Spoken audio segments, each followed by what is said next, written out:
I'm ready now. Approach, my Ariel, come. All hail, great master, grave sir. Hail.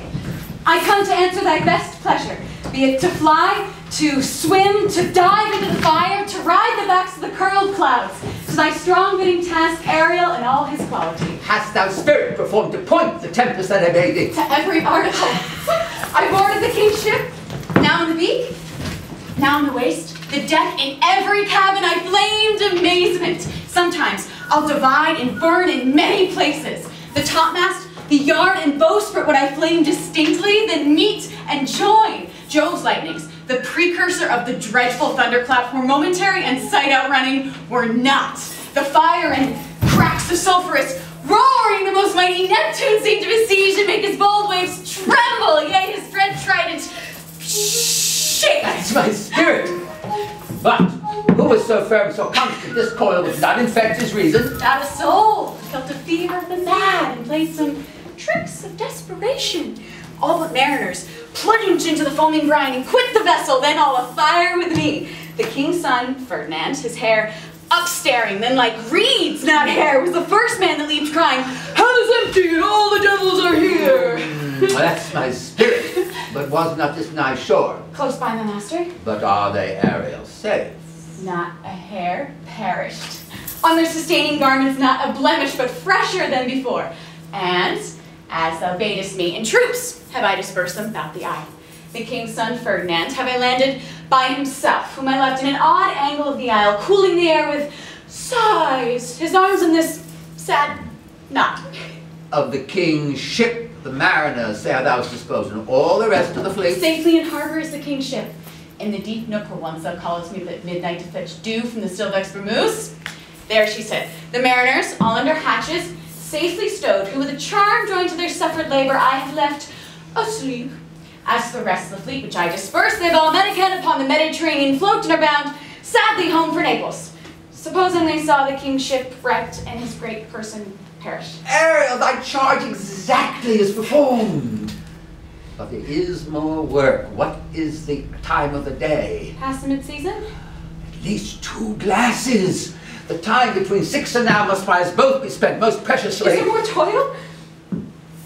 Since thou dost give me pains, let me remember thee which thou hast promised, which is not yet performed me. How now, Moody? What canst thou demand?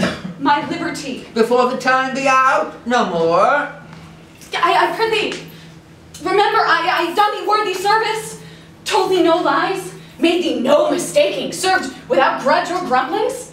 Thou didst promise to bate me a full year. Dost thou forget from what a torment I did free thee? No. Thou dost, and thinks it much to tread the ooze of the salt deep, run on the sharp wind of the north, do me business in the earth when it's baked with frost. I do not. Thou liest, malignant thing! Hast thou forgot the foul witch Sycorax, who with age and envy was grown into a hoop? Hast thou forgot her? No, sir. Thou hast! Where is she born? Speak up, tell me. Sir, in RGA. Oh, was she so? I must once in a month recount what thou hast been, which thou forgett'st. This damned witch Sycorax, for mischief's manifold and sorceries terrible to enter human hearing, from RGA, as thou knowest, was banished. The one thing she did, they would not take her life. Is not that true? Aye, sir. This blue-eyed hag was hither brought with child, and here was left by the sailors. Thou, my slave, as thou reportst thyself, was then her servant.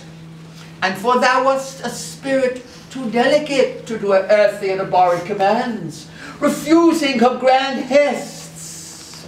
She did confine thee, with the help of her more potent ministers, and in her most unmitigable rage, into a cloven pine, within which rift, imprisoned, thou didst painfully remain a dozen years, in which space she died, and left thee there, where thou didst vent thy groans, fast as mill wheels strike. Then was this island, save for the sun that she did litter here, a freckled whelp, hag-born, not honoured with a human shape. My Calibander's son! Don't think I say so. He that Caliban whom now I keep in service. Thou best knowest what torment I did find thee in.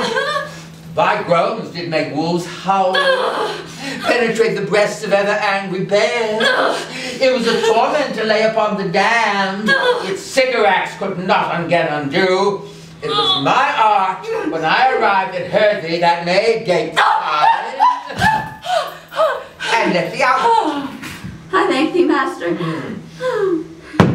If thou more murmurest, I'll rend an oak, peg thee in its knotty entrails, till thou hast howled away 12 winters.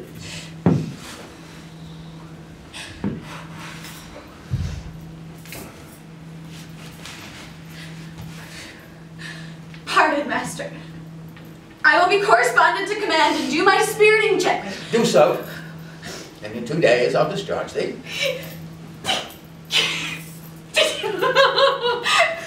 That's my noble master. What shall I do? What shall I do? Go, make thyself like a nymph of the sea. Be subject to no sight but thine and mine, invisible to every eyeball else. Go take this shape and hither come in. Go with diligence. Wake. Wake, dear heart, wake. Thou hast slept well.